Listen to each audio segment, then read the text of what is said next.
It was the autumn of 1888, and the streets of London were cloaked in fog and fear. In the shadowy alleys of Whitechapel, a killer moved silently.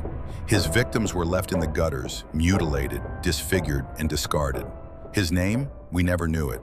But the world would come to fear the name Jack the Ripper. Victorian London, a city of gas lamps, horse-drawn carriages, and rigid social classes. But beneath the surface, poverty, crime, and desperation festered in the East End, particularly in Whitechapel, a neighborhood plagued by overcrowding and vice. It's here, amid squalid lodging houses and dimly lit alleyways, that a killer began his reign of terror. The nightmare began on August 31st, 1888. The body of Mary Ann Nichols, a 43-year-old prostitute, was found on Bucks Row. Her throat had been slit, her abdomen viciously mutilated. Just over a week later, Annie Chapman was discovered in a similar state, throat slashed, organs removed. The killer wasn't just murdering, he was performing crude surgical procedures, suggesting anatomical knowledge. London was now gripped by fear. The press ran rampant. The Whitechapel Fiend, they called him, until a letter arrived. September 27, 1888, a letter was received by the Central News Agency. It was written in red ink and signed, chillingly, "Yours truly, Jack the Ripper." Whether the letter was real or a hoax remains debated, but the name stuck. Jack the Ripper had become a household name, and he was far from done. September 30th, 1888, a night known as the Double Event.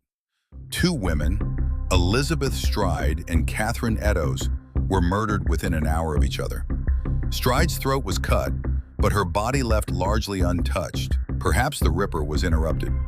Eddowes wasn't so fortunate. Her face was mutilated, her kidney removed. That night, a piece of Eddowes' apron was found smeared with blood, lying beneath a message scrawled in chalk on a nearby wall. "The Jews are the men that will not be blamed for nothing."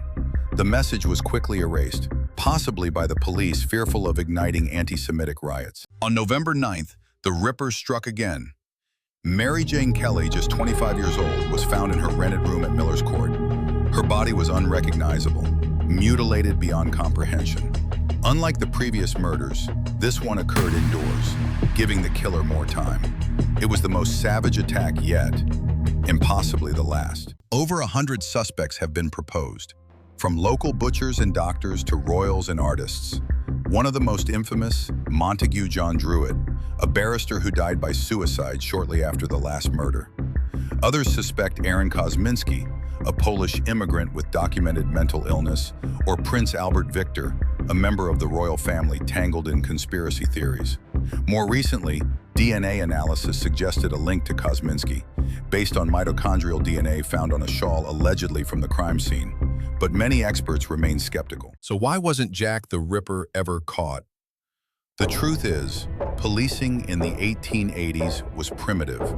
There were no fingerprints, no forensic science, and the press interfered heavily. The Metropolitan Police and City of London Police were often at odds, and the East End's chaotic sprawl offered the perfect cover for a killer to disappear into the fog. Jack the Ripper murdered at least 5 women, but he left behind a legacy far darker. He changed the way we see crime, how the media reports on horror, and how urban fear can grip an entire city. Over 130 years later, we still ask, who was Jack the Ripper? Maybe that's the wrong question. Maybe the real question is, why does he still haunt us?